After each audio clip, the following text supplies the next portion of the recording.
विद्यार्थी मित्रांनो, प्रवरा ग्रामीण शिक्षण संस्थेच्या ई-लर्निंग पोर्टलमध्ये मी श्रीमती राऊत फिबी आपले सहर्ष स्वागत करते। आज आपण गणित भाग 1चं प्रकरण क्रमांक 4 अर्थनियोजन अभ्यासणार आहोत। त्यामध्ये जीएसटीची ओळख व करबीजक टॅक्स इनव्हॉइस नमुने आपल्याला अभ्यासायचे आहे। सर्वात प्रथम आपण जीएसटीची ओळख करून घेऊया। जीएसटी म्हणजे काय? तर जीएसटी म्हणजे goods and service tax. Goods and service टॅक्सच्या अंतर्गत सेंट्रल गव्हर्नमेंटने आकारलेले गुड्स अँड सर्व्हिस टॅक्स आणि स्टेटने आकारलेले गुड अँड सर्व्हिस टॅक्स आपल्याला अभ्यासायचे आहेत। यापूर्वी आपल्याकडे उत्पादन शुल्क, सीमा शुल्क, व्हॅट, करमणूक कर, केंद्रीय विक्री कर, सेवा कर या प्रकारे वेगवेगळ्या प्रकारे कर आकारला जायचा। परंतु 1 जुलै 2017 पासून एक देश एक कर एक बाजार या कर प्रणालीचा आपण अंगीकृत केली आणि त्या अंगीकृत केलेल्या कर प्रणालीलाच आपण जीएसटी असं म्हणतो। आपण जर ह्या आकृतीमध्ये बघितलं तर वेगवेगळ्या प्रकारचे करांची आकारणी पूर्वी वेगवेगळ्या स्वरूपामध्ये व्हायची, परंतु आता आपल्या देशाने 1 जुलै 2017 पासून जी जीएसटीची वस्तू व सेवा कर आकारणी सुरुवात केली, त्याच्यामध्ये सगळ्या प्रकारचे कर याच्यामध्ये आकारले जाऊ लागले।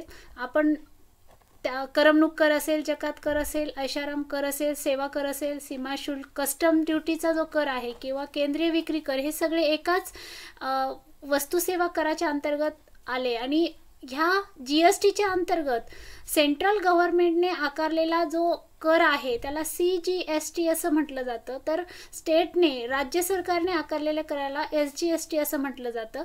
आपण पुढे एक करबीजक नमुना बघूया। टॅक्स इनव्हॉइस, वस्तू खरेदीचा टॅक्स इनव्हॉइस नमुना मी तुमच्या समोर दाखवते आहे। हा एक नमुना आहे। इथे सप्लायर आहे ए टू झेड स्वीट मार्ट आणि ह्या इनव्हॉइस नमुन्यामध्ये उजव्या कोपऱ्यामध्ये GSTIN असं 15 अंक आणि अंकाक्षरांनी तयार झालेला एक कोड इथे दिलेला आहे उजव्या बाजूला। डाव्या बाजूला सप्लायरचं पूर्ण नाव, त्या सप्लायरचं राज्य, त्याचा पूर्ण ॲड्रेस इथे दिलेला आहे, ईमेल ॲड्रेस सगळं दिलेलं आहे।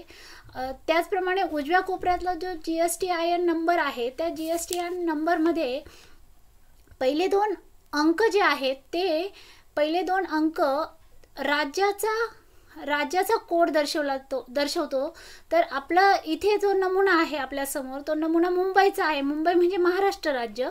महाराष्ट्र राज्य म्हटलं की 27 नंबर आला। आता इथे त्याच्यानंतर जे 10 अंक आहेत तुमच्या घरामध्ये तुमच्या वडिलांचा, आईचा, आजी आजोबांचा किंवा मोठ्या भावाचा, बहिणीचा, तुम्ही छोटे असल्यामुळे तुमच्याकडे पॅन कार्ड नसेल, परंतु त्यांच्या पॅन कार्डवर तुम्ही चेक केलं तर 10 अंक किंवा अक्षर असतात। अंकाक्षरांनी बनलेला कोड असतो आणि तो पॅन कार्ड नंबर जसा असतो तसा इथे पॅन कार्ड नंबर आहे। त्याच्यानंतर 1 अंक आहे।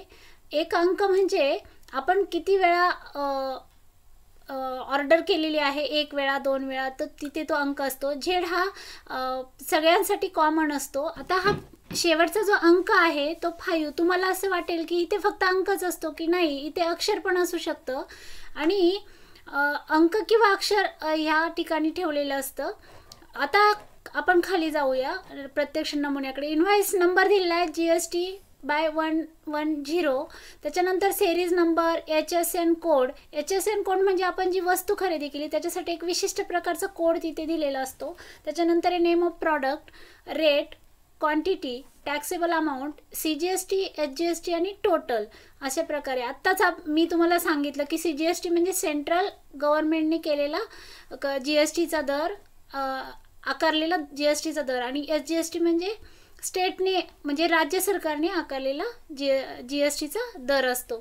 आता सगळ्यात पहिले पेड्यांचा आपण विचार करू। त्याचा कोड आहे, इथे कोड दिलेला आहे, त्याचा HSN कोड दिलेला आहे, त्याच्या पुढे पेढे, त्याचा रेट दिलेला आहे, रेटच्या पुढे क्वांटिटी दिलेली आहे। इथे 2,10,690 असा HSN कोड आहे पेड्यांचा। त्याच्यानंतर रेट दिलेला आहे ₹400 प्रति किलो। त्याची क्वांटिटी घेतलेली आहे 500 ग्रॅम आणि टॅक्सेबल अमाऊंट आहे ₹200। आता CGST याच्यावर 2.5% आहे, 2.5%। तर 200ला 2.5% काढला तर ₹5 येतं। जसं CGSTचा दर आकारलेला आहे तसं HGST पण दिलेला आहे 2.5% आणि तो सुद्धा 5 रुपये आहे. 200 रुपये टॅक्सेबल अमाऊंट प्लस CGST आणि HGST या दोघांची अमाऊंट बेरीज केली तर टोटल अमाऊंट होते 210 रुपये. चॉकलेटचं उदाहरण घेऊया. चॉकलेटमध्ये ₹80 रेट आहे. एक बार घेतला आहे चॉकलेटचा, टॅक्सेबल अमाऊंट 80 रुपये. त्याच्यावर CGST आहे 14%, टॅक्स 11 रुपये 20 पैसे होईल त्याच्यावरचा. 80चा 14% म्हणजे 80 गुणिले 14/100 केल्यानंतर 11.20 रुपये. त्याच्यानंतर SGST पण 14% आहे, 11 रुपये 20 पैसे. टोटल अमाऊंट झाली 102 रुपये आणि 40 पैसे. त्याचप्रमाणे आईस्क्रीमचा विचार केला तर आईस्क्रीमवर 9% CGST आहे, HGST सुद्धा 9% आहे आणि ह्या सगळ्याची पर्सेंटेज काढल्यानंतर त्याची रक्कम इथे दिलेली आहे टोटल अमाऊंटमध्ये. ब्रेड आणि लोण्याच्याही बाबतीत तसंच उदाहरण आहे. आणि ह्या सगळ्यांचा विचार जर केला, तुम्ही जर नीट त्या टॅक्स इनव्हॉइस नमुन्याकडे बघितलं तर तुमच्या लक्षात येईल की CGST आणि HGST यांचे जे दर आहे, पेड्यांच्या बाबतीमध्ये 2.5 आहे, चॉकलेटच्या बाबतीत 14%, त्याच्यानंतर आईस्क्रीम 9% आणि ब्रेड 0%, लोणी 6% आणि 6%. म्हणजे थोडक्यामध्ये CGSTचा जो दर दिला आहे तोच दर SGSTसाठी लागू झालेला आहे. म्हणजेच थोडक्यामध्ये GSTच्या अंतर्गत येणारे CGST आणि HGST हे दर नेहमी समान असतात, सारखेच असतात.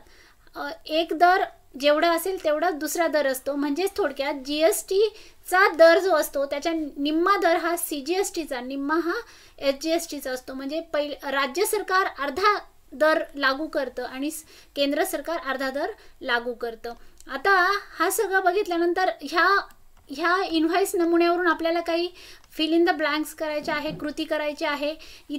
इथे तुम्हाला प्रश्न विचारलेला आहे. पहिला, पेड्यावर केंद्राचा कर 2.5% दराने इथे दिलेला आहे ह्या नमुन्यामध्ये, 5 रुपीज. त्याचप्रमाणे इथे राज्याचा कर सुद्धा इथे ब्रॅकेट दिलेला आहे दराने 5 रुपये. तर इथे 2.5 होता पर्सेंट, म्हणजे राज्याचा कर सुद्धा 2.5%. यावरून पेड्यावरील वस्तू सेवा कराचा दर 2.5% प्लस 2.5% इज इक्वल टू 5% व एकूण कर 10 रुपये. याप्रमाणे चॉकलेटवर वस्तू सेवा कराचा दर दिलेला आहे. चॉकलेटवरचा वस्तू सेवा कराचा दर किती रुपये तर 14% असा दर आहे याचा. आणि म्हणून त्यावरील एकूण कर, चॉकलेटवरचा एकूण कर किती रुपये आहे तर 11 रुपये 20 पैसे. 11 रुपये 20 पैशांची बेरीज केली तर 22 रुपये 40 पैसे एकूण. याचप्रमाणे आईस्क्रीमवरची ही कृती तुम्ही सोडवू शकता. लोण्यावर केंद्राचा दर जो दिला आहे तोही तुम्ही तिथे लिहू शकता आणि ही कृती तुमच्या वहीमध्ये पूर्ण करून तुमच्या शिक्षकांना तुम्ही दाखवू शकता.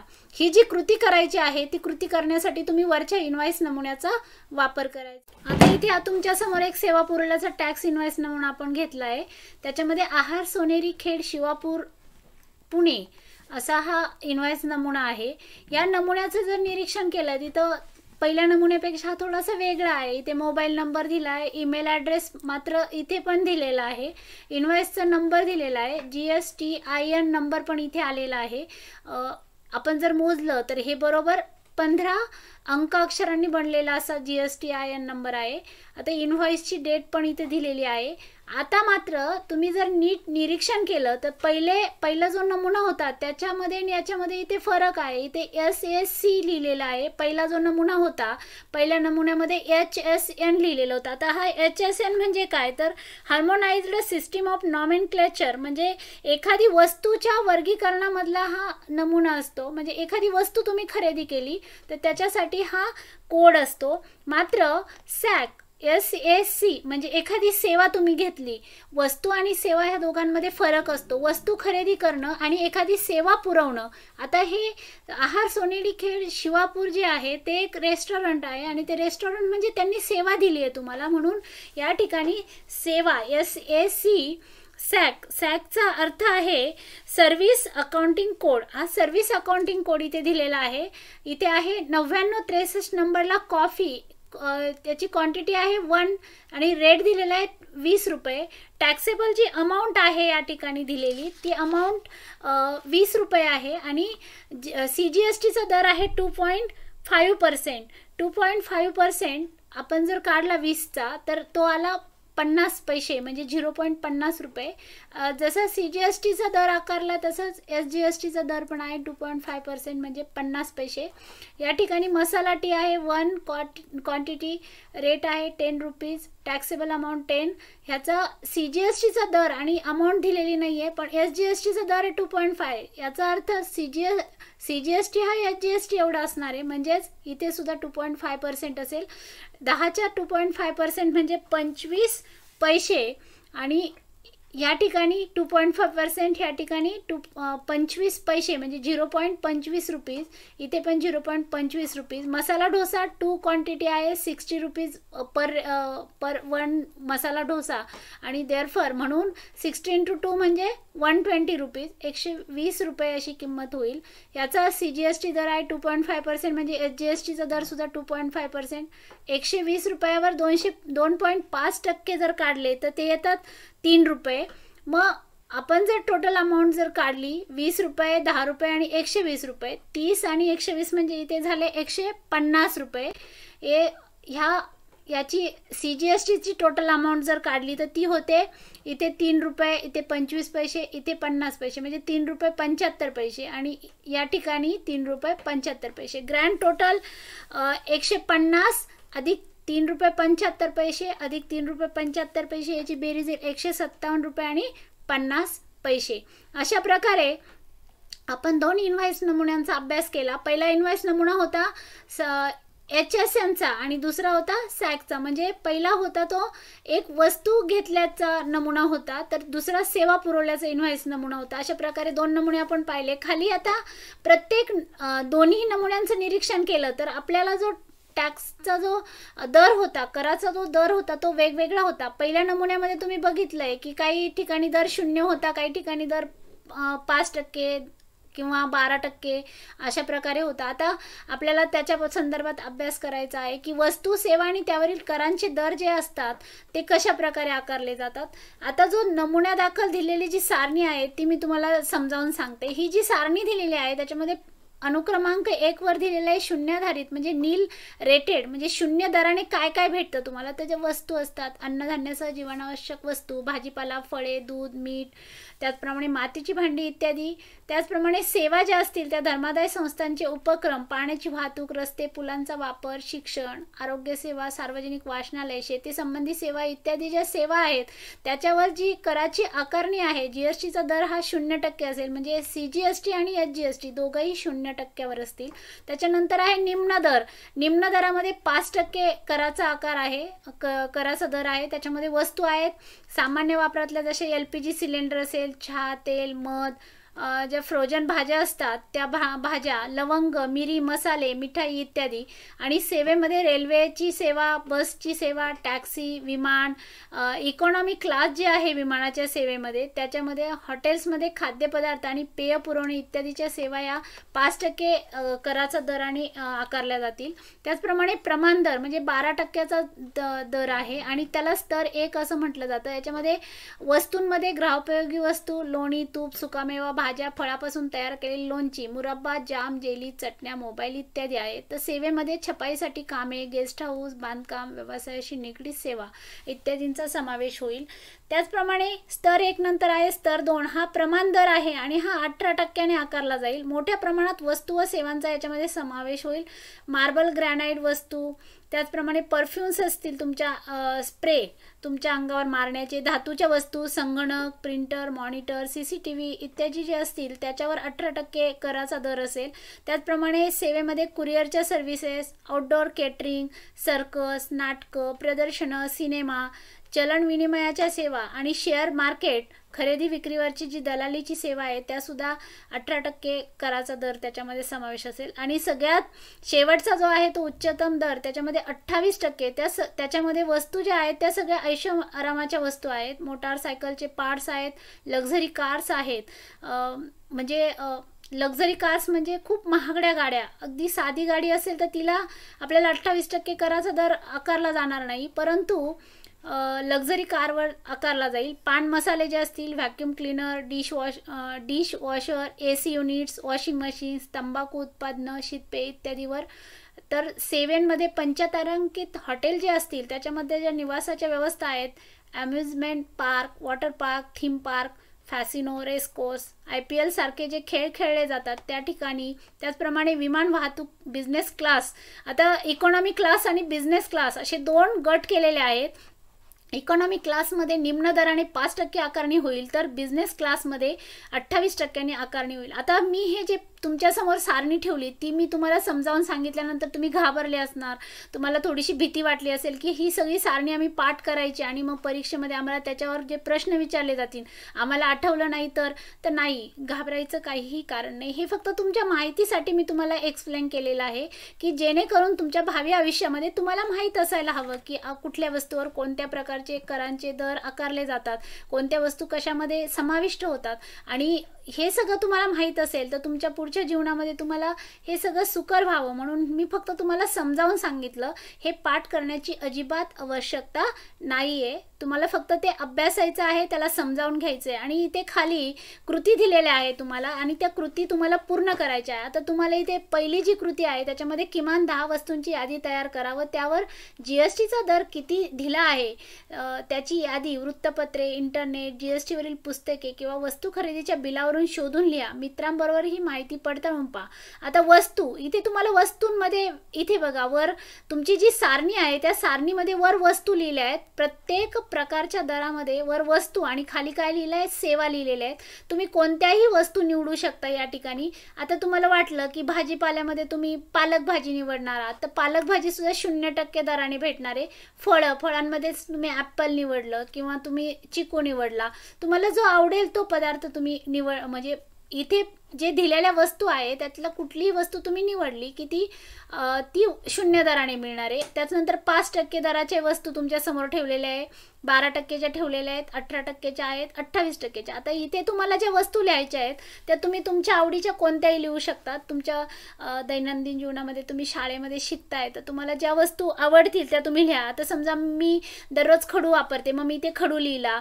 तुम्हाला मेणबत्तीची गरज आहे मग मेणबत्ती लिहिली. तर तुम्हाला एखाद्याला पेन वाटला तो पेन लिहू शकतो, वही लिहू शकतो, त्याचप्रमाणे रायटिंग बोर्ड लिहू शकतो किंवा आणखी तत्सम प्रकारचे तुमच्या घरामध्ये ज्या टूथपेस्ट येतात किंवा तुम्ही ॲपल आवडतं तुम्हाला, तुम्ही ॲपल लिहू शकता. म्हणजे तुम्ही कोणत्याही वस्तू लिहू शकता आणि त्या वस्तू लिहून इथे हे पूर्ण करू शकता.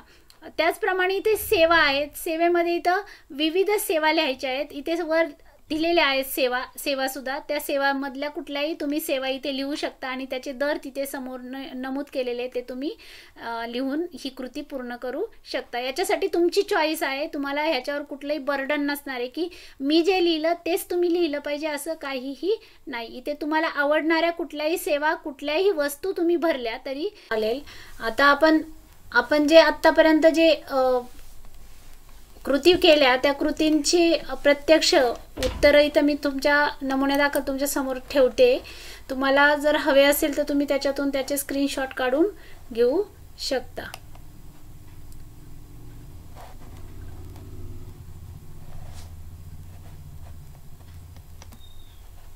याचा स्क्रीनशॉट तुम्ही काढू शकता.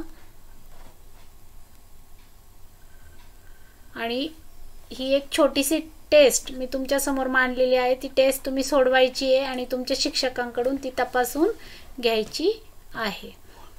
तुमच्या शिक्षकांना तुम्ही व्हॉट्सअपवर ती सेंड करायची आहे.